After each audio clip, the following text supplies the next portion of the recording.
pasanganku lebih baik dari pasanganmu.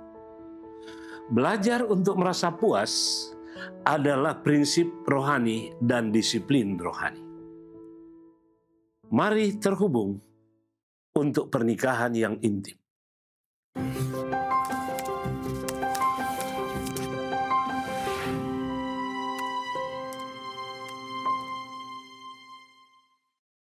Nasihat Tuhan bagi kita pekan ini diambil dari Ibrani 13 ayatnya yang kelima. Janganlah kamu menjadi hamba uang dan cukupkanlah dirimu dengan apa yang ada padamu. Karena Allah telah berfirman, Aku sekali-kali tidak akan membiarkan engkau dan sekali-kali tidak akan meninggalkan engkau. Pasangan yang diberkati Tuhan. Pernahkah kita mendengar atau kita yang mengatakan bahwa pasangan kita adalah yang terbaik di atas dunia ini? Tentunya kita berkata demikian oleh karena kita telah memilih dia dan Tuhan telah memberkati ketika kita mengikat janji di dalam pernikahan yang kudus. Namun pada saat ini mari kita melihat pasangan yang diberkati Tuhan. Media sosial saat ini dipenuhi dengan iklan mobil yang menampilkan kendaraan dengan pita merah besar dan indah terikat di sekitarnya, disertai dengan pesan yang menyatakan, Anda pantas mendapatkan model yang lebih besar, lebih berkilau, dan lebih baik tahun ini. Pernahkah kita menyaksikan, mendengarkan atau melihat hal yang demikian? Saudara-saudaraku, beberapa iklan ini bahkan melangkah lebih jauh dengan menampilkan seorang tetangga yang sangat kecewa menerima pemotong rumput, sementara tetangga lainnya merasa sangat bergembira dan melompat-lompat dengan kegirangan atas kendaraan baru yang mahal di halaman parkir. Saudaraku, budaya kita mendorong pola perilaku ini, yaitu selalu menginginkan lebih, iri dengan apa yang dimiliki orang lain, yang pada akhirnya menyebabkan ketidakpuasan, ketidakbahagiaan, dan ketidaksenangan terhadap apa yang sudah kita miliki.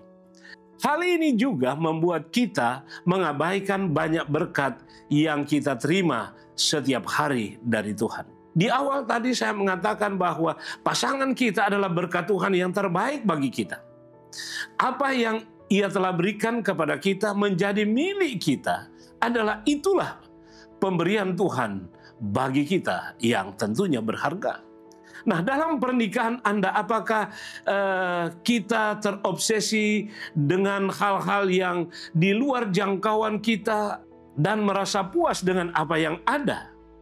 Dan kita harus terus belajar untuk merasa puas satu sama lain dan dengan apa yang Tuhan berikan kepada keluarga kita. Menyadari akan selalu ada pasangan orang lain yang memiliki mobil lebih mewah mungkin, rumah lebih besar, anak ada yang lebih cerdas, pakaian lebih elegan, menikmati liburan yang lebih mewah daripada kita. Saudara, memilih untuk merasa puas dengan apa yang kita miliki adalah obat yang mujarab untuk ketidakpuasan. Yang tentunya tidak sama dengan menerima keadaan yang biasa-biasa saja. Sebaliknya, hal itu mendorong kita untuk berusaha membangun apa yang sudah kita miliki dan menjadikannya sebaik mungkin. Nah, sepasang suami istri menceritakan bahwa anak perempuan mereka yang kini sudah menikah dan tinggal beberapa jam perjalanan dengan mobil dari rumah mereka. Diceritakan bahwa baru-baru ini ia bercerita betapa indahnya kenangan tentang masa-masa yang menyenangkan yang kami lalui sebagai keluarga saat kami pergi bermain di satu tempat setiap hari pada saat tahun baru. Ada tempat bermain lain yang lebih mewah, dan lebih mahal yang dikunjungi oleh keluarga yang lain. Tetapi tempat yang kami kunjungi adalah tempat yang gratis dan tentunya sesuai dengan anggaran serta prioritas kami. Apa yang membuat anak perempuan itu tetap terkenang dengan masa yang menyenangkan pada momen-momen yang indah di waktu yang lalu? Bisakah kita menebak? Saudara-saudaraku, masa yang indah yang dia kenang bukan tempat bermain di mana mereka kunjungi. Tetapi yang memicu kenangan anak perempuan itu adalah merasa senang dan bahagia atas kebersamaan keluarga yang kami nikmati. Saudara, belajar untuk puas adalah prinsip rohani dan disiplin rohani. Merasa puas dengan pasangan dan pernikahan Anda adalah penghormatan kepada Allah. Pernikahan Anda dan pasangan Anda. Alih-alih membandingkan pasangan atau pernikahan Anda dengan yang lain atau harapan yang tidak realitas dari media. Oleh sebab itu, berhentilah sejenak dan bersyukurlah kepada Tuhan atas berkat yang telah Ia berikan kepada Anda melalui pasangan Anda.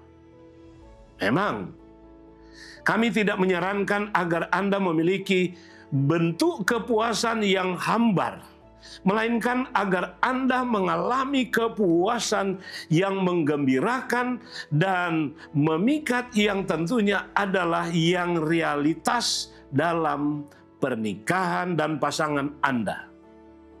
Dan tentunya semuanya itu pilihan ada di tangan Anda. Puas atau tidak puas. Jadi, saudara-saudaraku, mintalah kepada Tuhan untuk memberikan Anda kemampuan dan kesanggupan untuk merasa puas dengan pernikahan dan pasangan Anda. Bagaimana ekspektasi kita terbentuk oleh acara-acara atau tayangan di media sosial atau di acara-acara yang lain, yang tentunya memberikan gambaran kehidupan keluarga dan hubungan. Seringkali ini dianggap sebagai sesuatu yang sementara. Apakah mungkin jendela media ke dalam kehidupan orang lain, baik fakta ataupun fiksi, yang dapat membuat Anda merasa sangat tidak nyaman?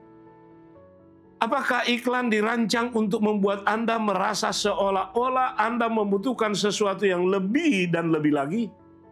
Oh, saudara-saudaraku, diskusikanlah hal itu bersama pasangan Anda.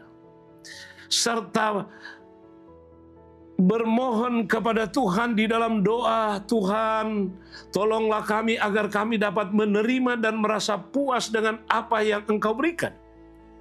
Terima kasih telah mencukupi kebutuhan kami. Terima kasih telah mempertemukan kami.